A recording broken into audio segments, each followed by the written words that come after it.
Big win for truth. Magistrate Court of Barrow County, State of Georgia, has given the victory to what is demonstratable and provable. This all started when Zen Garcia offered a challenge to anybody who could prove that the Earth had a curvature rate at its given diameter, or they could prove that Earth had some type of movement that was over 50 miles an hour. In the court of law, neither one could be proved. Which is very interesting because the judge had to decide this case based on the information provided by the litigants. And so we have to ask ourselves the question, since Flat Earth won, did the person backing the spinning ball Earth theory provide enough information for the judge to convince her to take their side? And the answer is no. We have to also ask ourselves if William Thomas was the right person to go into court that day and be a spokesperson on behalf of the spherical Earth. Because whatever happened in court, William Thompson did not impress the judge with the information he provided to collect his $15,000. So for me, this doesn't necessarily prove the shape of the Earth, and this doesn't prove to me that William Thompson had his act together. Maybe he wasn't the best person to go into court that day. But what it does prove to me, and is very telling, and should prove to you, is the absence of all the university professors, the absence of a NASA spokesperson, the absence of a media spokesperson. Maybe CNN could have sent somebody from their science division and slam dunked this case for Globe Earth. All those people are missing. That is the telling thing about this case.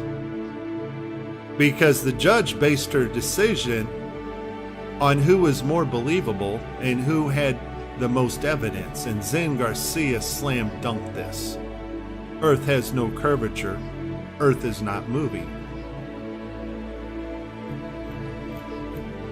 So what is the issue here? Well, the issue is not really about the case. The issue is that if we really live on a spinning ball Earth, it should have been easy to prove. A professor could have gone into court, wore his white lab coat, showed his degrees, and said, look, just believe me. I'm a professor, I know. Because that's what they do in college. And the kids going to college, spending their hard-earned cash, spending mom and dad's hard-earned cash, taking out loans they'll never repay. Buy into it. Buy into the lies and indoctrination. But you see here, folks, in court, that lab coat comes off, those degrees go away, and you have to actually do something that you don't have to do in college, and that is prove it. And that's why we don't see any university professors here collecting $15,000. And let me tell you, there are a bunch of professors out there that could have used this extra money, but they know they would lose this case and be humiliated. Because in the court of law, you need something called evidence. Very interesting on who did not show up to collect the money. And this is not about, we told you so. This is not about, we're right, you're wrong. All we're asking you to do is consider who you believe. Do you believe the news media? Do you believe NASA? Do you believe what they told you in school? Because if you believed on them that you live on a spinning ball Earth, guess what? They're not here to prove it. They're not here to back it up for you because they can't. We're just asking you to humble yourself and look at the information we present to you. And we've done more than one test to prove that Earth has no curvature rate.